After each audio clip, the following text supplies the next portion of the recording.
Stuttgarter masse. This one. Stuttgarter masse.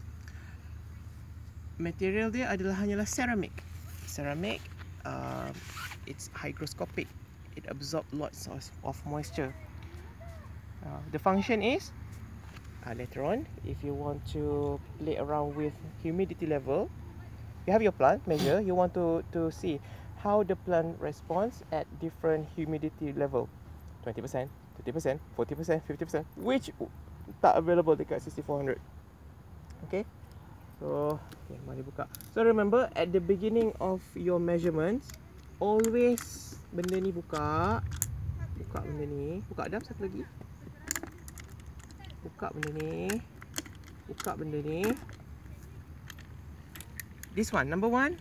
Column number one, ingat, never change the position. Position is always the same. H2O, scrub, Stuttgarter masse, and this is humidifier. Yeah. So that you can see, dia ada like tulisan kat belakang.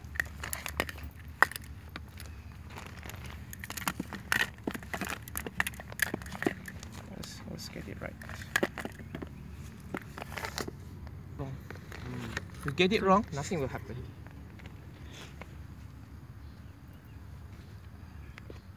Okay. So at the beginning of your measurements, first thing, pagi-pagi tengok benda ni. Kalau dia masih biru, you do not need to change. Okay. Kalau dia dah jadi pink macam ni, tak usah dah guna dah. Tambah kalau dia dah clumpy-clumping macam tu. Buang je lah ni. Forbidden. Okay. Never. Forbidden. Semalam ada problem, aku repair benda ni 5 jam baru settle. Bagi kabel? No, ada air masuk dalam tubing dia. Sebab benda ni dah fully, dia dah tak ada capacity dah. So bila dia dah saturated, air tu kau rasa dia tendang pergi mana? Dia tendang masuk mesin. This machine nama dia IRGA. IRGA. Infrared Gas Analyzer. Note the word gas analyzer. It analyzes gas. Dia tak kata analyze liquid. So any liquid that gets into this part, habis. So this is very critical. Okay. Change this. Benda ni, one good thing about the name of this thing is drierite. Okay. Drierite. Drierite. It's a type of desiccant. There are many forms of desiccant. Silica gel dalam ubat-ubat yang taruh tu dalam kasut baru beli tu, itu desiccant juga. Okay, garam is a desiccant juga. Any materials yang ada properties hygroscopic. Okay, hygroscopic meaning that able to absorb moisture.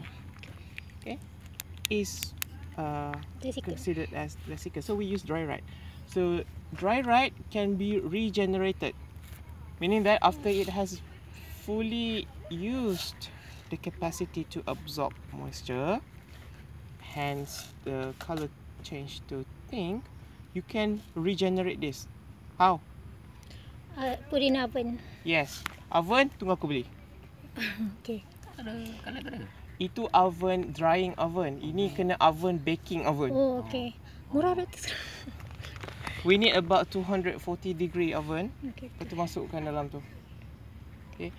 Tapi apa beza sebenarnya drying oven dengan baking oven? Drying oven is just purely to remove moisture without affecting other volatile compounds dalam specimen. So maximum usually 70 degree. That's purely for drying specimen to remove moisture. Okay? Because if you use beyond 70 degree dalam drying oven, tahu daun semua tu kan, akar lah semua, all the volatile compounds, all the minyak-minyak apa benda semua akan ikut keluar sama sekali. You don't want that.